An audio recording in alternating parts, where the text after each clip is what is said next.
हे दोस्तों नमस्कार। एक बार फिर से स्वागत है आपके अपने यूट्यूब चैनल देव जी के ट्रिक्स में। तो दोस्तों हम यहाँ पर डेली की तरह यहाँ पर लेखपाल का मॉडल पेपर सॉल्व करेंगे, जो कि डेली क्लास होती है आपकी 3 बजे होती है। याद रखिएगा कि ये जो क्लास होती है आपकी डेली 3 बजे होती है। तो आप लोग टाइम से, अगर आपके पास नोटिफिकेशन आए या ना आए, लेकिन आप लोगों को 3 बजे जरूर आपको आना है इस क्लास में, ठीक है। और पूरी तरीके से लेखपाल की तैयारी करते रहिएगा। साथ ही दोस्तों अगर आप लोग अनअकैडमी से नहीं जुड़े हैं तो अनअकैडमी से जुड़ सकते हैं, लिंक हमने डिस्क्रिप्शन बॉक्स में दे दिया है। यहाँ पर अनअकैडमी लेकर आया है यूपीपीएससी लेखपाल के लिए फ्री टेस्ट सीरीज, जो कि आपकी 17 अप्रैल को शाम को 6 बजे आपकी टेस्ट सीरीज आपकी होगी। याद रखिए फ्री टेस्ट लगाने के लिए हमारे इस कोड का यूज जरूर करिएगा, देव ट्रिक्स 10। इसका यूज करेंगे तभी आप फ्री टेस्ट लगा सकते हैं। जो लोग प्लस सब्सक्रिप्शन लिए हुए हैं उन लोगों को टेस्ट सीरीज आपकी 24 तारीख को होगी, जो कि आपको शाम को 4 बजे है। तो जो लोग फ्री टेस्ट लगाना चाहते हैं तो जुड़ सकते हैं और देव ट्रिक्स 10 का यूज करके फ्री टेस्ट आप लोग दे सकते हैं। साथ में जो पुलिस एग्जाम की तैयारी कर रहे हैं तो उनके लिए भी फ्री टेस्ट आपका है, जो कि आपके 17 अप्रैल को सुबह 8 बजे है। डेट याद रखिएगा, 17 अप्रैल को सुबह 8 बजे पुलिस एग्जाम की फ्री टेस्ट सीरीज आपकी है, जो कि यहाँ पर देखो हमने बता दिया देव ट्रिक्स 10 का ही यूज करिएगा तभी आप फ्री टेस्ट दे सकते हैं।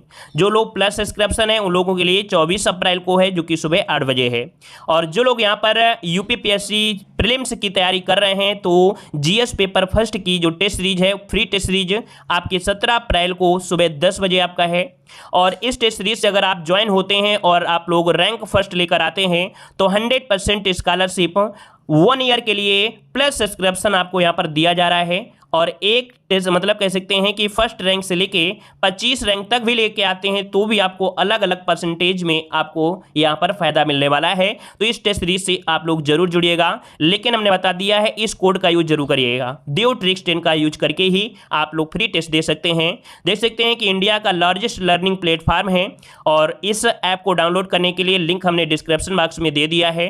सिंपल सा तरीका है कि अनअकैडमी का लर्निंग ऐप आप लोगों को डाउनलोड करना है, गेट स्टार्ट करना है, नंबर डालना है और इसके बाद आप अपनी कैटेगरी से जुड़ सकते हैं। जहां पर आपको कोर्स लेना है तो कोर्स ले सकते हैं, फ्री टेस्ट सीरीज आपको लगाना है तो फ्री टेस्ट भी आप लोग लगा सकते हैं। और जो लोग यहां पर कोई भी कोर्स लेना चाहते हैं तो उनके लिए काफ़ी यहां पर फायदे दिए गए हैं। प्लस सब्सक्रिप्शन के लिए यहाँ पर जब लाइव क्लास चल रही होती है तो उसमें जो डाउट होते हैं, है ना, वो आपकी स्पेशल क्लास चलाई जाती है। जितना पढ़ाया जाता है स्टडी मटेरियल पीडीएफ फॉर्मेट में दिया जाता है। अनलिमिटेड क्विज भी आप लोग लगा सकते हैं। तो अनअकैडमी में बहुत अच्छे अच्छे फीचर आपके ऐड किए गए हैं। तो अनअकैडमी से जुड़िए और अपने पढ़ाई को आगे तक ले जा सकते हैं। तो चलिए स्टार्ट करते हैं। सभी को जय हिंद, सभी को जय हिंद, सभी को जय हिंद। तो स्टार्ट करते हैं। पहला क्वेश्चन आपके सामने दिया गया है, उत्तराधिकार में प्राप्त संपत्ति के लिए शब्द आपको बताना है कि उत्तराधिकार में प्राप्त संपत्ति क्या होती है। चलिए यहां पर बताइए, धरोहर होती है क्या भाई, की वसीयत होती है, क्या होती है, रिक्त होती है। याद रखिएगा उत्तराधिकार में प्राप्त जो संपत्ति होती है उसे बोलते हैं रिक्त। इसका ऑप्शन बने आपका ए नंबर। आगे बढ़ते क्वेश्चन दिया गया है कि जिस समास में सभी पदों के बीच और शब्द का लोप रहता है वह शब्द आपका कौन सा है। ये बताइए कौन सा समास है जिसके बीच और आपका लगा होता है। यहां पर दिया तत्पुरुष समास, समाहार द्वंद्व समास, व्यतिरेक बहुव्रीहि समास, इतरेतर द्वंद्व समास। चलिए बड़ा कठिन आपको लग रहा होगा, लेकिन आपने द्वंद्व समास पढ़ा है, बिल्कुल ठीक है। लेकिन यहां पर ऑप्शन दिया गया है समाहार द्वंद्व समास, फिर दिया गया है इतरेतर द्वंद्व समास। इनमें से आंसर क्या बनेगा। चलिए तो देखिए इसका आंसर हो जाएगा आपका डी नंबर, इतरेतर द्वंद्व समास। इसका जवाब बनेगा डी नंबर है, इतरेतर द्वंद्व समास हो जाएगा। ठीक है, नोट कर लिए। नया क्वेश्चन आपको मिला है तो इसे नोट कर लीजिएगा। आगे बढ़ते हैं। क्वेश्चन दिया गया है उन्होंने कहां जाना है। देखो दिया है उन्होंने कहां जाना है, क्या होता है, क्या सही, ये तो सही नहीं होता है। होता क्या है, उन्हें कहां जाना है। इसका मतलब है गलती क्या है इसमें है, और ये है क्या यहाँ पर, तो ये है आपका सर्वनाम संबंधी आपकी अशुद्धि है। तो जवाब हो जाएगा ए नंबर, राइट हो जाएगा। आगे बढ़ते हैं। क्वेश्चन दिया गया है उपयुक्त समास आपको चिन्हित करना है। पथ भ्रष्ट, पथ से भ्रष्ट, इसका मतलब अपने पथ से वो अलग हो गया। ठीक है, मंजिल सही जा रही थी लेकिन उस मंजिल ने थोड़ा सा उसे डाइवर्ट कर दिया, बाहर को कर दिया। इसका मतलब है कि अपने रास्ते से वो भटक गया। तो यहां पर हो जाएगा अपादान तत्पुरुष समास। तो ऑप्शन बनेगा यहां पर आपका सी नंबर। अगला क्वेश्चन दिया गया है महोर्मी का संधिविच्छेद क्या बनेगा। महोर्मी का संधिविच्छेद इनमें से क्या हो जाएगा। चलिए तो देखो ओ की मात्रा भी है तो आप समझ गए गुण संधि में, लेकिन आप बताइए कि इसे तोड़ेंगे कैसे। क्या बनेगा आपका महाधन ऊर में। अब ये बताइए बी वाला ऑप्शन हो जाएगा, सी नंबर हो जाएगा। मतलब ऊ की जो मात्रा है वो छोटा ओ की होगी या बड़ा ओ की होगी। चलिए तो देखिए महाधन ऊर्मी मतलब ऑप्शन बनेगा यहां पर आपका सी नंबर राइट हो जाएगा। अगला क्वेश्चन दिया गया है कौन सा शब्द जंगल का पर्यायवाची नहीं है। जंगल का पर्यायवाची नहीं है। देखो अटवी होता है, कांतार भी होता है, कानन भी होता है, लेकिन कांता नहीं होता है। याद रखिए कांता नहीं होता है, जो कि ऑप्शन में आपका बी नंबर हो जाएगा। कांता मतलब होता है सुंदर स्त्री होता है। ठीक है, चलिए आगे बढ़ते हैं। क्वेश्चन आपसे अगला पूछा गया है, निम्नलिखित में से कंगन का तत्सम शब्द में से क्या है? कंगन का तत्सम क्या हो जाएगा? कंगन। तो भाई ना का परिवर्तन देखिए, कंगन का हो जाएगा कंकड़। कौन सा? कंकड़ कौन सा हो जाएगा? 7 का ऑप्शन में आपका बी नंबर राइट हो जाएगा। आगे बढ़ते हैं। क्वेश्चन दिया गया है, थोक का पर्यायवाची शब्द में से क्या है? थोक का पर्यायवाची बताना है। थोक का पर्यायवाची क्या हो जाएगा? चलिए, दल होता है, ठीक है, और होता है पर्यायिक। यहां पर जो ऑप्शन है थोक का पर्यायवाची पूछा गया। याद रखिए विलोम शब्द मत लगाइए, आप लोग समझते नहीं हैं, बस तुक्का मारना शुरू कर देते हैं कि हाँ हमने पढ़ा है। पूछा गया है यहाँ पर पर्यायवाची और आप लोग लगाने लगे विलोम शब्द। याद रखिएगा थोक का पर्यायवाची है आपका है पर्यायिक बनेगा, ऑप्शन में आपका डी नंबर हो जाएगा। या तो हम लोग इसे बोल सकते थे, दल भी बोल सकते थे। आगे बढ़ते क्वेश्चन दिया गया है कि स्वर संधि में किसका मेल होता है? स्वर संधि में किसका मेल होता है? स्वरों का मेल होता है, व्यंजन का मेल होता है, शब्दों या मात्रा? तो भाई स्वर होते हैं, स्वर जब होंगे तो स्वरों का ही तो मेल होगा ना। क्या होगा यहाँ पर? आपका आंसर हो जाएगा स्वरों का मेल हो जाएगा। अगला क्वेश्चन दिया गया है, दीर्घ का तत्सम शब्द क्या है? दीर्घ का तत्सम शब्द में से क्या हो जाएगा? चलिए दीर्घ का तत्सम जवाब दीजिए, फटाफट जवाब दीजिए भाई। चलिए देखिए आपका जवाब हो जाएगा आपका डी नंबर दृष्टि हो जाएगा। क्या दीर्घ का होता है? डी नंबर दृष्टि हो जाएगा। आगे बढ़ते क्वेश्चन दिया गया है, अनेक शब्दों के लिए एक शब्द आपको बताना है, इनमें से कौन सा विकल्प आपका गलत दिया गया है? चलिए, जंगल की आग। देखो जंगल में रहते हैं लोग, दानव लोग, तो इसका मतलब हो गया मतलब दावानल सही दिया गया है। अगला है, आगे की सोचने वाला अग्रगामी दिया गया है, तो ये क्या सही है? क्या आगे की जो सोचने वाला उसे क्या कहते हैं? चलिए, आगे की सोचने वाले को क्या कहते हैं? अग्रसोची कहते हैं। अग्रसोची, जो कि ऑप्शन बी वाला आपका गलत हो जाएगा। ठीक है, अगला है, समुद्र की आग बड़वाग्नि होता है, पेट की आग जठराग्नि होता है। जब बतासा खाते हैं, है ना, बड़े कड़ू वाले, तब क्या होता है? पेट में दिक्कत होती है, तो पेट की आग को बोलते हैं जठराग्नि। है क्या? आगे बढ़ते क्वेश्चन दिया गया है, यहाँ पर दिया गया है गद्यांश, और गद्यांश को क्या करना है? यहाँ पर स्किप कर देंगे। लोभ के बारे में दिया है, पढ़िए और पढ़ने के बाद आसानी से इसके जवाब दे सकते हैं। अगला क्वेश्चन आपसे दिया गया है, अमृत का विलोम शब्द में से क्या होगा? चलिए फटाफट जवाब दीजिए भाई, और स्पीड में जवाब दीजिएगा कि अमृत का विलोम शब्द में से क्या होता है 14 नंबर में। तो देखिए अमृत का विलोम यहाँ पर विष हो जाएगा, ऑप्शन में आपका डी नंबर हो जाएगा। ठीक है ना। चलिए अगला क्वेश्चन है, भौतिक का विलोम शब्द क्या है? बहुत ऐसे स्टूडेंट होते हैं जो बिना ऑप्शन के ही जवाब सही दे देते हैं। ठीक है, ऐसी तैयारी करना चाहिए कि चाहे हम ऑप्शन दे या ना दे, लेकिन आपको आंसर रटा होना चाहिए। फटाफट जवाब दीजिएगा। चलिए, भौतिक का धार्मिक मत लगाइए भाई, यहाँ पर लगाना है बी नंबर, आध्यात्मिक लगाना है। ठीक है, ऑप्शन में आपका बी नंबर। आगे बढ़ते क्वेश्चन दिया है, गहरी नींद में सोना अर्थ आपको बताना है। गहरी नींद में सोना, भाई गहरी नींद में कब सोते हैं? जब आप थके होते हैं, कहीं मार्केट घूमने गए होते हैं, या रात में सोए नहीं होते हैं, या तो दूसरा और भी होता है। क्या होता है? जब आपके अंदर चिंता नहीं होती है, तो इसे बोलते हैं घोड़े बेचकर सोना, ऑप्शन बनेगा आपका सी नंबर राइट हो जाएगा। आगे बढ़ते हैं, क्वेश्चन दिया गया है, कह रहे हैं चैन की बंसी बजाना का अर्थ इनमें से क्या हो जाएगा? चैन की बंसी बजाना का अर्थ इनमें से क्या हो जाएगा? अब देखो यहाँ पर क्या होता है, जब आपके पेपर हो गए तो आप क्या करते हैं? बड़े फ्री हो जाते हैं, है ना। जैसे गर्मियों की छुट्टी होती है, तो गर्मियों की छुट्टी होती है तो आप नानी के गाँव भाग जाते हैं टपका खाने, है ना। मतलब क्या होता है? मौज करते रहते हैं। तो यहाँ पर देखिए 17 का ऑप्शन यहाँ पर बी हो जाएगा, ऑप्शन के अनुसार लगाना है, याद रखिएगा। आगे बढ़ते हैं, भविष्यत काल में बदलिए। यहाँ पर एक वाक्य दिया है, बच्ची रो रही थी, इसको बदलना है क्या? भविष्यत काल में बदलना है। तो 18 का ऑप्शन क्या बनेगा? चलिए 18 का ऑप्शन बनेगा, बच्ची रो रही होगी। होगी शब्द जो लगा है ये भविष्य काल को इंगित कर रहा है, तो ऑप्शन डी हो जाएगा। अगला क्वेश्चन दिया गया है, शुद्ध वाक्य का चयन करिएगा। इनमें से बताइए कि उसका शिमला जाना है, उसे शिमला जाना है, उसे शिमला जाना है। चलिए कौन सा बनेगा? डी वाला। देखिए डी नंबर आप लोग लगाइए भाई, यहाँ पर डी हो जाएगा, उसे शिमला जाना है। अगला क्वेश्चन आपसे यहाँ पर दिया गया है, कह रहा आपसे उसे मृत्युदंड की सजा मिली। प्रयुक्त वाक्य को अशुद्धि स्पष्ट करना है। यहाँ पर क्या अशुद्धि है? उसे मृत्युदंड की सजा मिली। देखो यहाँ पर क्या है ना कि दंड तो है और साथ में सजा है, क्या होना चाहिए? नहीं होना चाहिए। सजा और दंड एक के पर्यायवाची हैं। तो ऑप्शन क्या दिया है कि संस्कृत के शब्दों का प्रयोग हुआ है। चलिए, विदेशी शब्द सजा का प्रयोग हुआ है, दंड और सजा समानार्थी शब्दों का प्रयोग हुआ है। जी हाँ, यहाँ पर ऑप्शन जो आपका सी नंबर है कि दंड और सजा समानार्थी शब्दों का प्रयोग हुआ है, ये इसमें अशुद्धि आपकी हो जाएगी। अगला क्वेश्चन दिया गया है, पुल्लिंग परिवर्तन का सही विकल्प आपको चुनना है। सामग्री का सम्राट है, ठकुराइन का ठकुर दिया है, कवित्री का कवि दिया है, रानी का राज दिया है। तो देखो यहाँ पर दिया पुल्लिंग पुल्लिंग का परिवर्तन क्या है? तो सामग्री का सम्राट, मतलब यहाँ पर जो आंसर है वो आपका ये हो जाएगा, पुल्लिंग परिवर्तन हो गया ना। यहाँ पर देखिए आपका सामग्री का सम्राट, यहाँ पर आंसर आपका हो जाएगा ए नंबर। आगे बढ़ते क्वेश्चन दिया है वधु का बहुवचन शब्द क्या है? वधु का बहुवचन, वधु का बहुवचन क्या होता है? यहाँ पर देखिए वधुएं होता है। कौन? वधुएं। बताइए यहाँ पर, बताइए ए नंबर बनेगा या सी नंबर बनेगा? चलिए धा में मात्रा बताइए, छोटा उ की लगे बड़ा उ की? तो देखिए यहाँ पर जो आंसर है 22 में ऑप्शन सी हो जाएगा वधुएं, मतलब धा में जो मात्रा है वो आपका छोटा उ की लगेगी। ठीक है, आगे बढ़ते क्वेश्चन आपसे अगला पूछा गया है। बहुत लोगों को नींद आती रहती है क्लास में, क्यों भाई? रात भर सोते नहीं हो क्या? अच्छा पढ़ाई करते हो? चलिए, माता पिता अपने बच्चों के लिए कड़ी मेहनत करते हैं, यहाँ पर शब्द आपको बताना है। तो देखो के लिए शब्द आपका दिया गया है, ये बताओ है क्या? के लिए शब्द आपके क्या है? विभक्ति। विभक्ति को क्या बोलेंगे? परसर्ग बोलते हैं, याद रखिएगा। यहाँ पर आंसर आपको बी लगाना है, परसर्ग हो जाएगा। अगला क्वेश्चन दिया गया है अंक का अनेकार्थी शब्द क्या है?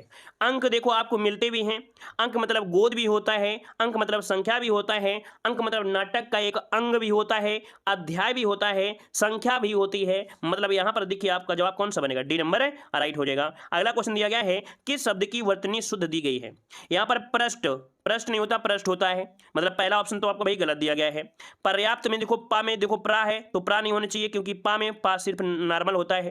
प्रदर्शनी में देखो यहाँ पर सा जो दिया गया है, सा में मात्रा नहीं होनी चाहिए थी, है ना। ये जो छोटी ये है वो नहीं होना चाहिए, प्रदर्शनी होता है तो ये मात्रा नहीं होनी चाहिए। मतलब आपका व्रज भाषा जो आंसर है वो आपका राइट हो जाएगा, व्रज भाषा हो जाएगा। नेक्स्ट क्वेश्चन आपसे अगला पूछा गया है योग के जो आविष्कारक है वो किसे कहा जाता है?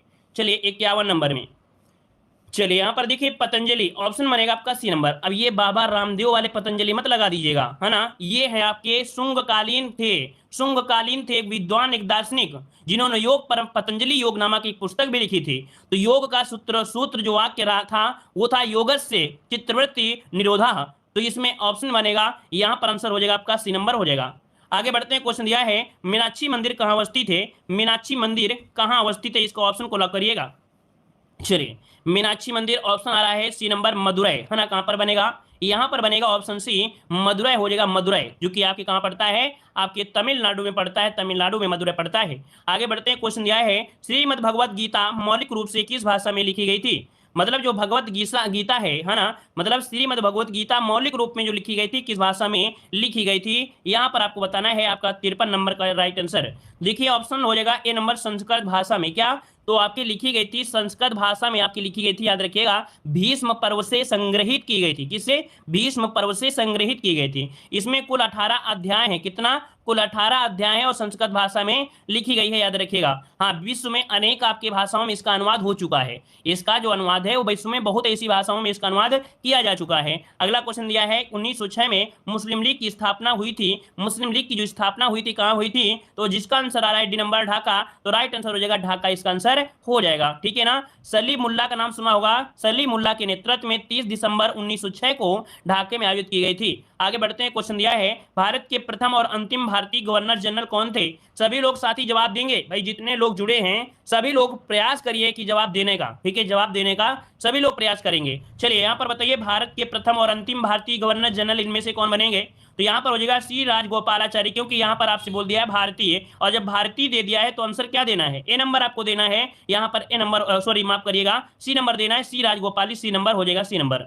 आगे बढ़ते हैं, क्वेश्चन दिया है भारत के ग्रैंड ओल्ड मैन की संज्ञा किसे दी जाती है? तो भारत के ग्रैंड ओल्ड मैन किसे कहा जाता है भाई? यहाँ पर दादा भाई नौरोजी, ऑप्शन बनेगा ए नंबर, दादा भाई नौरोजी के कहा जाता है। याद रखिएगा कि ब्रिटेन के हाउस ऑफ कॉमन्स के सदस्य चुने जाने वाले ये प्रथम भारतीय थे, है ना। और आपको पता है कि भारतीय राष्ट्रीय कांग्रेस के 3 बार अध्यक्ष बन चुके हैं। ये 3 बार भारतीय राष्ट्रीय कांग्रेस के अध्यक्ष भी बने थे। आगे बढ़ते हैं, क्वेश्चन दिया है स्वराज्य पार्टी का गठन किया गया था। स्वराज्य पार्टी का जो गठन किया गया था वो कब किया और किसके द्वारा किया गया था? तो 23 में, है ना, 23 में सम्मेलन बुलाया गया इलाहाबाद में, और इसमें से आपके थे सीआर दास और पंडित मोतीलाल नेहरू। ऑप्शन बनेगा आपका सी नंबर, इसका राइट हो जाएगा। क्लियर हो गया है। आगे बढ़ते हैं, क्वेश्चन आपसे दिया गया है निम्नलिखित में से कौन सी पत्रिका मौलाना अबुल कलाम आजाद के द्वारा निकाली गई थी?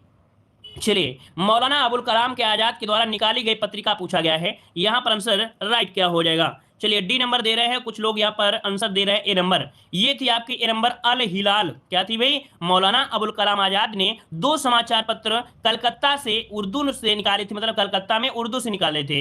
पहला था इनका, पहला अल हिलाल था और दूसरा था अल बिलाल। ठीक है, पहला ये इनका पहला था अल हिलाल और दूसरा था अल बिलाल। ठीक है, अल अल और डैश करके बिलाल, ये इनका दूसरा था, जो कि दोनों ही कैसे थे, संस्कृत में ही थे। याद रखिए। आगे बढ़ते हैं, वन अनुसंधान कहां पर है, तो वन होते हरा भरा, तो वन हो जाएगा देहरादून, ऑप्शन हो जाएगा सी नंबर राइट हो जाएगा। अगर आपसे पूछे कि वन अनुसंधान संस्थान की स्थापना जो की गई वो कब की गई थी, तो आपके 1914 में की गई थी। कब? आपकी 1914 में की गई थी, याद रखिएगा, ठीक है ना। और आगे बढ़ते हैं, क्वेश्चन दिया गया है, भारत के किस राज्य को सिलिकॉन स्टेट के नाम से भी जाना जाता है? यहां पर बताइए, सिलिकॉन स्टेट के नाम से जाना जाता है 60 नंबर में। चलिए 60 की अगर हम बात करते हैं तो आपका आंसर क्या हो जाएगा? सिलिकॉन स्टेट मतलब आपका बैंगलोर, बिल्कुल सही है। ये कर्नाटक का जो बेंगलुरु है ना, यहाँ पर सिलिकॉन वैली के नाम से जानते हैं, ऑप्शन सी नंबर इसका राइट हो जाएगा, ठीक है। अच्छा, एक पॉइंट और भी याद रखिएगा कि रेशम के कुल मामले में 50% से आपके अकेला केवल कर्नाटक में ही प्राप्त हो जाता है। जो रेशम होता है, रेशम, वो 50% मात्र आपके कर्नाटक राज्य से ही प्राप्त हो जाता है, ठीक है ना। और यहाँ पर सर्वाधिक उत्पादन भी होता है, ठीक है, यही कारण भी कर्नाटक को सिलिकॉन स्टेट भी कहा जाता है। और आगे बढ़ते हैं, क्वेश्चन दिया गया है कि भारत में किस राज्य में सर्वाधिक कोयले के भंडार हैं? यहां पर आंसर दीजिएगा, आपका राइट आंसर इनमें से क्या बन जाएगा? चलिए भाई जवाब दीजिए इसका राइट आंसर। भारत में किस राज्य में सर्वाधिक कोयले के भंडार हैं? चलिए, तो देखिए यहां पर आपका राइट आंसर यहां पर हो जाएगा कौन सा भाई? झारखंड, बिल्कुल सही है। यहां पर आंसर हो जाएगा डी नंबर 61 का ऑप्शन बन जाएगा डी नंबर झारखंड। सर्वाधिक लगभग मतलब 60% कोयले का भंडार जो आपका है वो गोंडवाना लैंड की जो आपके भाग है झारखंड में वो संचित है, ऑप्शन डी इसका राइट हो जाएगा। यहां पर आपने सुना होगा झरिया, बोकारो, धनबाद, ये प्रसिद्ध कोयले की खान है। कौन कौन आपसे पूछा जाएगा, झरिया कहां है, बोकारो कहां है, धनबाद कहां है, तो आपको आंसर देना है डी नंबर देना है, ठीक है। आगे बढ़ते हैं, क्वेश्चन दिया गया है, भारत का राष्ट्रीय पक्षी कौन सा है? अब भाई आपको पढ़ाया गया होगा यूपीजी के में, भारत का राष्ट्रीय पक्षी को बोलते हैं पायोक्रिस्टेटस। क्या बोलते हैं? पायोक्रिस्टेटस बोलते हैं। लेकिन आपका नाम क्या हो जाएगा? ए नंबर हो जाएगा। मोर को बोलते हैं पायोक्रिस्टेटस, है ना। इसे याद रखिए, वन्य जीव सुरक्षा अधिनियम जो आया था 1972, उसके तहत इसे संरक्षण प्रदान किया गया है, तो इसका आंसर हो जाएगा ए नंबर हो जाएगा, ठीक है ना। वृक्ष पूछे भारत का, तो आपको बताना है राष्ट्रीय वृक्ष बरगद है, राष्ट्रीय फल आम है, और राष्ट्रीय वाक्य है सत्यमेव जयते। ये भारत की बात हो रही, उत्तर प्रदेश की बात नहीं हो रही थी। अगला है, भारतीय संविधान में आरंभ में कितने अनुच्छेद थे? आरंभ की बात करें तो आपको तुरंत आंसर लॉक करना है कि सर 395 अनुच्छेद थे, है ना। 395 अनुच्छेद थे, याद रखिए, 22 भाग थे और 8 अनुसूचियां थी, है ना। आगे बढ़ते, क्वेश्चन दिया गया है कि भारत का राष्ट्रपति लोकसभा में 2 सदस्यों को निम्न में से किसका प्रतिनिधित्व करने के लिए मनोनीत कर लेता है? तो आपको पता है ये भारतीय जो आपके होते हैं आंग्ल भारतीय होते हैं, जो कि अब आपके यहाँ पर संपूर्णतः खत्म हो चुके हैं, है ना। यहाँ पर आंसर आपका बी नंबर आपका राइट हो जाएगा। आगे बढ़ते हैं, क्वेश्चन दिया है, प्रथम लोकसभा का अध्यक्ष कौन था? यहाँ पर 65 नंबर में।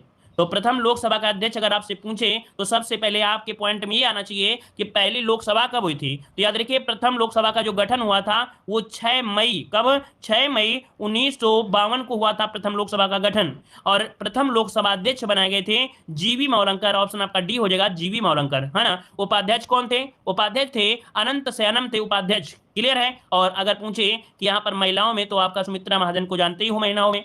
अगला क्वेश्चन दिया है, भारतीय संविधान के निम्नलिखित अनुच्छेद के अंतर्गत किसी राज्य में राष्ट्रपति शासन लागू किया जा सकता है? राष्ट्रपति शासन की बात करें तो आंसर हो जाएगा सी नंबर 356। अगर कभी ऑप्शन में राष्ट्रपति शासन ना आए और पूछे राज्यपति शासन पूछ ले तो भी आंसर आपको लगाना है, या पूछ ले राज्य शासन तो भी आपको यही आंसर लगाना है, ठीक है, याद रहेगा। चलिए आगे बढ़ते हैं, क्वेश्चन दिया गया है कि भारतीय संविधान के अंतर्गत मौलिक अधिकारों का जो संरक्षक होता है वो कौन होता है? मौलिक अधिकारों की जो रक्षा करता है वो कौन करता है? यहाँ पर आंसर क्या होगा? सर्वोच्च न्यायालय, जो कि आर्टिकल नंबर 32 के तहत करता है, और हाईकोर्ट करता है 226 के तहत करता है, याद रखिएगा, है ना। 5 प्रकार की रिटें होती हैं जिनको दायर की जाती हैं, जारी की जा सकती है, उनके माध्यम से इनकी सुरक्षा होती है। चलिए, लोकसभा में केंद्र शासित प्रदेशों के लिए जो सीटें हैं वो स्थान दिया गया है, वो कितना स्थान दिया गया है? यहां पर आंसर दीजिएगा, आपका राइट आंसर यहां पर क्या हो जाएगा? तो देख सकते हैं 20 है ना। कितनी सीटें हैं भाई? तो आपकी 20 सीटें। आंसर क्या बनेगा? यहां पर ए नंबर आपका राइट हो जाएगा, ठीक है। आगे बढ़ते हैं, क्वेश्चन दिया है, समाजवादी शब्द उद्देशिका में जोड़ा गया था। यहां पर बताइए, समाजवादी शब्द उद्देशिका में जोड़ा गया, ये कब जोड़ा गया? सही जवाब देने का प्रयास करें। और जिन लोगों ने भाई वीडियो को लाइक नहीं किया है तो वीडियो को भी लाइक जरूर करिएगा, सपोर्ट करते रहिए भाई, है ना। आपके सपोर्ट से ही सब कुछ होता है। आप लोगों के यहाँ पर सपोर्ट करते हैं तो हमें भी अच्छा लगता है, ठीक है, और आपके सपोर्ट से ही सब कुछ चलता है। चलिए, बिल्कुल सही जवाब देख सकते हैं, समाजवादी शब्द, है ना। समाजवादी और अखंडता शब्द, ये सब आए थे कब? तो आपके 42वें संविधान संशोधन 1976 में जोड़े गए थे। तो आंसर हो जाएगा ए नंबर हो जाएगा। मिश्रित अर्थव्यवस्था आपसे बहुत बार बोला गया है, मिश्रित अर्थव्यवस्था क्या होती है? तो मिश्रित अर्थव्यवस्था को मतलब मिश्रित अर्थव्यवस्था एक ऐसी अर्थव्यवस्था होती है जिसमें निजी और सार्वजनिक क्षेत्रों अर्थात दोनों क्षेत्रों क्या होता है, सहभागिता होती है। तो आपका आंसर हो जाएगा बी नंबर हो जाएगा। आगे बढ़ते हैं, क्वेश्चन दिया है भारत में चावल की कृषि में उत्तर प्रदेश की जो कोटि है वो आपकी कौन सी है? कुल मिला के आपसे ये पूछ रहा है कि भारत में उत्तर प्रदेश में अर्थात भारत में चावल की जो कृषि है उत्तर प्रदेश में किस कोटि की है यहाँ पर? तो कहेंगे कि यहाँ पर द्वितीय स्थान रखता है, क्योंकि पहला स्थान आपका रखता है पश्चिम बंगाल, तो इसका आंसर हो जाएगा बी नंबर, द्वितीय स्थान हो जाएगा। ठीक है, आगे बढ़ते हैं, क्वेश्चन आपसे अगला पूछा है, कह रहा है निम्नलिखित नदियों में से कौन सी एक उत्तर प्रदेश से नहीं गुजरती है? भाई उत्तर प्रदेश से आपकी गुजरती है गंगा नदी, क्या गंगा नदी, यमुना नदी और रामगंगा, लेकिन आपकी झेलम नदी क्या गुजरती है? क्या नहीं गुजरती है? आंसर क्या हो जाएगा? डी नंबर आपका राइट हो जाएगा। आगे बढ़ते हैं, क्वेश्चन आपसे अगला पूछा गया है, यहाँ पर देखिए कितना अच्छा क्वेश्चन दिया गया है, कह रहा आपसे उत्तर प्रदेश में स्कूल ऑफ पेपर टेक्नोलॉजी अवस्थित है। चलिए बताइए साथियों, उत्तर प्रदेश में स्कूल ऑफ पेपर टेक्नोलॉजी अवस्थित है, ये कहां पर है? तो आपके सहारनपुर में। अब आपको याद करना है, जैसे पेपर होता है, अगर पेपर को अगर अच्छे से पकड़ कर अर्थात संभाल कर नहीं रखेंगे तो उड़ जाएगा, अर्थात सहारा देना पड़ेगा पेपर को, नहीं तो उड़ जाएगा। तो ऐसे भी आप लोग नोट कर सकते हैं। ठीक है, आगे बढ़ते हैं, क्वेश्चन आपसे अगला पूछा गया है, कह आपसे उत्तर प्रदेश में सर्वाधिक क्षेत्रफल वाली आम की जो प्रजाति है कौन सी है? ये आम की प्रजाति है, दशहरी आम होता है उत्तर प्रदेश में, याद रखिए दशहरी आम होता है उत्तर प्रदेश में, याद रखिएगा दशहरी आम का बोलबाला रहता है। ठीक है ना, और यहाँ पर दशहरी आम को पसंद भी किया जाता है। इसके बाद दूसरा नंबर आता है लंगड़ा आम। कौन सा? लंगड़ा आम आता है, याद रखिए, ऐसा नहीं है नाम सिर्फ रख दिया गया है, यहाँ पर ऐसा नहीं इसको खाने से लंगड़ा हो जाता है व्यक्ति। ठीक है, तो दूसरा नंबर आता है लंगड़ा आम। अगला क्वेश्चन आपके सामने दिया गया है, राज्य में न्यूनतम लिंगानुपात वाला जिला कौन है 2011 की जनगणना के अनुसार? तो देखिए यहां पर अगर आप आपसे बात करें न्यूनतम लिंगानुपात, है ना, न्यूनतम लिंगानुपात उत्तर प्रदेश की बात किया है, तो आंसर क्या हो जाएगा? यहां पर देखिए लिंगानुपात है तो आपके गौतम बुद्ध नगर है, क्या हो जाएगा? जिसका आंसर आ रहा है यहां पर ए नंबर, गौतम बुद्ध नगर। ऐसे भी आपको याद रखना है, ऐसे भी याद रखना है कि जहां पर पढ़े लिखे लोग होते हैं तो वहां पर क्या होता है, लिंगानुपात ठीक ठाक, मतलब यहां पर आंसर ए नंबर हो जाएगा। आगे बढ़ते हैं भाई, क्वेश्चन आपसे अगला पूछा गया है, देख सकते हैं उत्तर प्रदेश का बोलबाला खूब रहता है ना, लेखपाल के पेपर में उत्तर प्रदेश ठीक ठाक आएगा। क्वेश्चन दिया है उत्तर प्रदेश देश के कुल खाद्यान्न में कितने प्रतिशत योगदान करता है? ये सब क्वेश्चन हमने आपको पढ़ा दिया है, आपको याद होगा। खाद्यान्न उत्पादन में जो लगभग परसेंटेज है वो कितना परसेंट है? तो लगभग देखा जाए 17 के बीच में है, 17-18 लगभग। तो आपको ऑप्शन कौन सा ही करना है? 21 वाला ऑप्शन करना है। खाद्यान्न की बात करना है तो आपका याद रखिए उत्तर प्रदेश 21.38% आपका हो जाएगा। आगे बढ़ते हैं, क्वेश्चन आपसे अगला पूछा गया है, कह रहा है आपसे चाय, कॉफी, रबर, तंबाकू के मूल्यों में उतार चढ़ाव को नियंत्रित करने के उद्देश्य से मूल्य स्थिरीकरण कोष की स्थापना का अनुमोदन कब किया गया था? यहां पर 77 का ऑप्शन हो जाएगा ए नंबर, 20 फरवरी 2003 को किया गया था। अर्थात चाय, कॉफी, रबर, तंबाकू में क्या होता है, इनमें जो मतलब जो पैसे होते हैं वो कभी कम होते हैं कभी ज्यादा होते हैं। जैसे प्याज हो गया, टमाटर हो गया, कभी देखते हो आसमान छूने लगते हैं, कभी पाताल चले जाते हैं, है ना, मतलब कोई पूछता भी नहीं है। तो इसी प्रकार से उसका जो मूल्य है वो स्थिर रहे, तो आपका ऑप्शन बन जाएगा ए नंबर हो जाएगा। आगे बढ़ते हैं, क्वेश्चन आपसे अगला पूछा गया है, सब्जियों की व्यापारिक खेती को क्या कहते हैं? सब्जियों की व्यापारिक खेती को क्या कहते हैं? सब्जियों की व्यापारिक खेती को बोलते हैं क्या? यहाँ पर बोलते हैं ओलेरीकल्चर। क्या बोलते हैं? ओलेरीकल्चर कहते हैं। इसके अंदर सब्जी के अंतर्गत आने वाले जो भी पौधे होते हैं उनका अध्ययन किया जाता है। ऑप्शन बी हो जाएगा। आगे बढ़ते हैं, क्वेश्चन आपसे दिया गया है, यहाँ पर दिया है केंद्र सरकार द्वारा कृषि मजदूर सामाजिक सुरक्षा योजना की शुरुआत कब की गई थी? तो चलिए याद रखिएगा, इसकी शुरुआत हुई थी 1 जुलाई सन 2000 को। याद रखिएगा कि कृषि मजदूर सामाजिक सुरक्षा योजना, इसकी शुरुआत की गई थी 1 जुलाई सन 2000 को, 2001 को। तो ऑप्शन हो जाएगा सी नंबर, राइट हो जाएगा। ठीक है, और यहाँ पर आगे बढ़ते हैं, क्वेश्चन आपसे अगला पूछा गया है, यहाँ पर अगले क्वेश्चन दिया है, उत्तर प्रदेश में उर्वरक आपूर्ति हेतु अनुदान किस प्रकार के उर्वरकों पर दिया गया है? मतलब देखा जाए उत्तर प्रदेश में जो उर्वरक आपूर्ति है ना, उसके लिए यहाँ पर कह रहा है, तो 80 का आंसर क्या हो सकता है? तो पोटेशियम एवं फास्फेटिक दोनों प्रकार के उर्वरक पर आपके हैं, आंसर इसका सी नंबर हो जाएगा। आगे बढ़ते हैं, क्वेश्चन आपसे अगला पूछा गया है, नई राष्ट्रीय कृषि नीति में कृषि विकास लक्ष्य कितने प्रतिशत निर्धारित किया गया है? नई राष्ट्रीय कृषि नीति में कृषि विकास लक्ष्य कितने प्रतिशत निर्धारित किया गया है? यहाँ पर आंसर हो जाएगा सी आपका 4%। कितना भी? तो 4% निर्धारित किया गया है, ऑप्शन सी हो जाएगा। और अगला क्वेश्चन आपसे दिया है, ड्रिप सिंचाई पद्धति का जन्म स्थान कहाँ माना जाता है?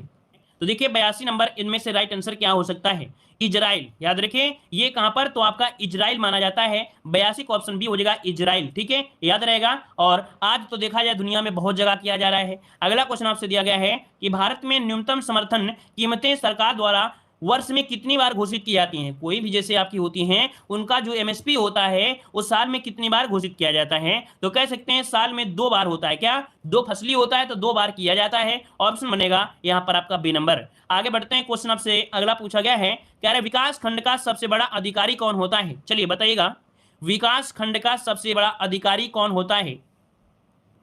चलिए, विकास खंड का सबसे बड़ा अधिकारी इनमें से कौन होता है? यहां पर जवाब दीजिए, आपका राइट आंसर क्या हो जाएगा भाई? चलिए बी नंबर दे रहे हैं, वीडियो होता है। वीडियो ऑप्शन आपका बी हो जाएगा, वीडियो, है ना। आगे बढ़ते हैं, क्वेश्चन आपसे अगला पूछा गया है, विकास खंड की बात किया गया था।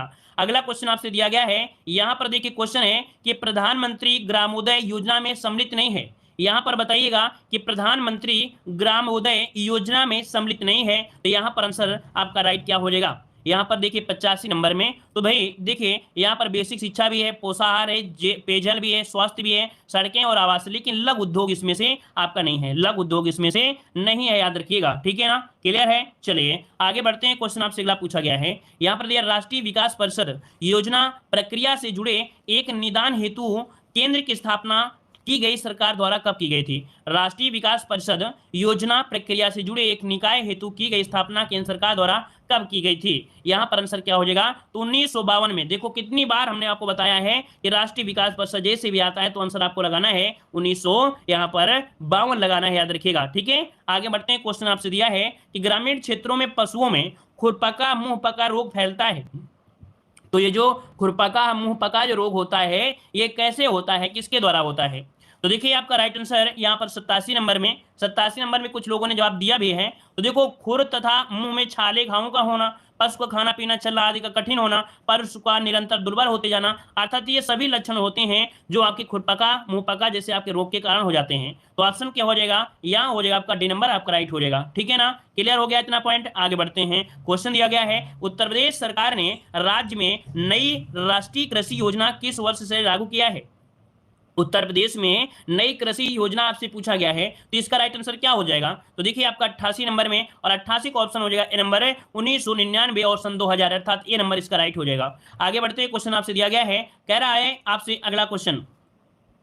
चलिए अगला क्वेश्चन दिया गया है, व्यापक फसल बीमा योजना के स्थान पर राष्ट्रीय कृषि बीमा योजना लागू की गई। अर्थात यहाँ पर व्यापक फसल बीमा योजना के स्थान पर राष्ट्रीय कृषि बीमा योजना लागू की गई। ये कब लागू की गई थी? इसका राइट आंसर हो जाएगा डी, सन 2000 में। कब? सन 2000 में। इसका ऑप्शन आपका डी नंबर हो जाएगा, सन 2000। अगला क्वेश्चन आपसे यहाँ पर पूछा गया है, एफसीआई के खाद्यान्नों की आर्थिक लागत और निर्गमन मूल्यों के बीच अंतर की प्रतिपूर्ति सरकार द्वारा कैसे की जाती है?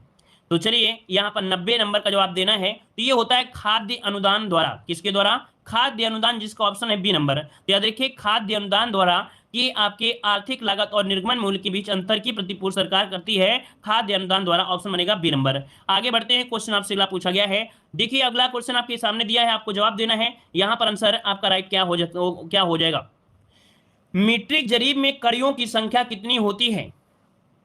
चलिए जवाब दीजिए, मीट्रिक जरीब में कड़ियों की जो संख्या होती है वो कितनी होती है? यहाँ पर कड़ियों की बात की गई है। हमने आपको पढ़ाया था 100 कड़ियां होती हैं। कितने? 100 कड़ियां होती हैं भाई। 150 मत लगाइए मेरे दोस्त, यहाँ पर लगाना है, मात्र लगाना है 100 कड़ियां होती हैं। जो चीज हमने पढ़ा दिया है तो उसको आप लोग गलती मत करिएगा, है ना। और अगर पूछे कि एक मानक जरीब होती है वो 66 फीट की होती है ना, तो आपको यहाँ पर आंसर हो जाएगा ए नंबर। कड़ियां पूछे तो कड़ियां लगाना है यहाँ पर आपको 100। ठीक है ना, क्लियर हो गया। आगे बढ़ते हैं, क्वेश्चन दिया गया है, अमरूद उत्पादन के लिए निम्नलिखित में से कौन सा जोड़ा प्रसिद्ध है? अमरूद उत्पादन जो होता है वो भाई आपको पता है इलाहाबाद में खूब होता है और आपके आगरा में हो जाएगा। तो इसका आंसर बन जाएगा ए नंबर, आपका आगरा इलाहाबाद जो जोड़ा है ये आपका प्रसिद्ध आपका जोड़ा हो जाएगा। आगे बढ़ते हैं, क्वेश्चन आपसे अगला पूछा गया है, यहां पर दिया है, निम्नलिखित में से किस स्थान का दशहरी आम विश्व प्रसिद्ध है? ये दशहरी आम है कहाँ का? तो आपके मलिहाबाद जो कि लखनऊ का है। मलिहाबाद जो कि आपके लखनऊ जो आपके एरिया में पड़ता है, तो ऑप्शन बनेगा यहाँ पर डी नंबर। अगला क्वेश्चन आपके सामने दिया गया है, भारत सरकार द्वारा राष्ट्रीय किसान आयोग का गठन कब किया गया था? चलिए, भारत सरकार द्वारा राष्ट्रीय किसान आयोग का गठन कब किया गया? 94 में आपका आंसर हो जाएगा नवंबर 2004। नवंबर 2004 में किया गया, तो राइट आंसर बनेगा यहां पर आपका डी नंबर राइट हो जाएगा। क्लियर है? आगे बढ़ते हैं, क्वेश्चन आपसे अगला पूछा गया है। यहां पर देखिए अगला क्वेश्चन कह रहा है आपसे कि इंदिरा आवास योजना गांवों में रहने वाले गरीबों को आवास संबंधी आवश्यकताओं की पूर्ति के लिए जवाहर रोजगार योजना से अलग कर एक स्वतंत्र योजना के रूप में लागू की गई है। यहाँ पर 95 का आंसर यहाँ पर हो जाएगा आपका ए नंबर 1 जनवरी 1996। 1 जनवरी 1996। तो पूरा पढ़ लीजिए कि इंदिरा आवास योजना गांव में रहने वाले गरीबों को आवास संबंधी आवश्यकताओं की पूर्ति के लिए जवाहर रोजगार योजना से अलग करके एक स्वतंत्र योजना के रूप में लागू की गई थी। कब? तो 1 जनवरी 1996 से। आगे बढ़ते हैं, क्वेश्चन आपसे अगला पूछा गया है। यहाँ पर देखो दिया है, निम्नलिखित में से कौन सा कथन स्वजल धारा योजना के लिए सत्य है? करते हैं, क्वेश्चन आपसे अगला पूछा गया है, उत्तर प्रदेश सहकारी ग्राम विकास बैंक की स्थापना कब की गई थी? उत्तर प्रदेश सरकारी ग्राम विकास बैंक की स्थापना कब की गई? यहां पर देखिए 97 का आंसर क्या हो जाएगा? तो 97 का आंसर यहां पर बनेगा सी नंबर 1959। क्या बनेगा? 1959 बनेगा। 97 का ऑप्शन बन जाएगा सी नंबर राइट होगा। अगला क्वेश्चन आपसे यहां पर दिया है, कृषि लागत एवं मूल्य आयोग की स्थापना हुई थी। कृषि लागत एवं मूल्य आयोग की जो स्थापना हुई थी ये कब हुई थी? तो यहां पर क्या हो जाएगा भाई? तो आपके 1965 में की गई थी। याद रखिए 1965 में की गई थी, याद रखिएगा। और पहले इसका नाम कृषि कीमत आयोग था। क्या था? पहले इसका जो नाम है जो लिया गया है कृषि लागत एवं मूल्य आयोग, पहले इसका नाम था क्या? कृषि कीमत आयोग था। लेकिन बाद में इसका नाम बदल दिया गया 1985 में। ठीक है, आगे बढ़ते हैं, क्वेश्चन आपसे अगला पूछा गया है। क्या आपसे कृषि में रसायनों जैसे कीट, फफूंद, खरपतवारी के अंधाधुंध प्रयोग से कृषक मित्र कहा जाने वाला गायब होता जा रहा है, वो आपका कौन सा है? मतलब कह सकते हैं कृषकों का या किसानों का मित्र कहते थे, किसे कहते थे? तो यहाँ पर अभी भी कहते हैं आपके केचुआ को कहते हैं। लेकिन अब क्या है, कहीं कीट, फफूंद, खरपतवार डाल देते हैं तो केचुआ क्या होते हैं भाई? मर जाते हैं। तो भाई नीचे की जमीन, नीचे की जो मिट्टी है ऊपर तो आ ही नहीं पाती है, जिससे कम उपजाऊ होती जा रही है। तो यहाँ पर केचुआ आपका आंसर यहाँ पर राइट हो जाएगा। अगला क्वेश्चन यह है कि ग्रामीण डाक बीमा योजना कब लागू की गई? ग्रामीण डाक बीमा योजना कब लागू की गई? यहाँ पर आंसर आपको देना है। आपका सही आंसर में से क्या हो जाएगा? चलिए, यहां पर राइट आंसर आपको देना है। इसका राइट आंसर यहां पर क्या हो जाएगा? तो देखिए आपका 100 का ऑप्शन बनेगा ए नंबर। 100 का आंसर बनेगा ए नंबर। ग्रामीण डाक बीमा योजना लागू की गई थी 1995 का। 1995 ऑप्शन बनेगा यहां पर कौन सा? यहां पर बनेगा ए नंबर 1995। आंसर आपका राइट हो जाएगा। क्लियर है? तो चलिए फिर आज की क्लास यहीं रखते हैं। सभी को जय हिंद, सभी को वंदे मातरम।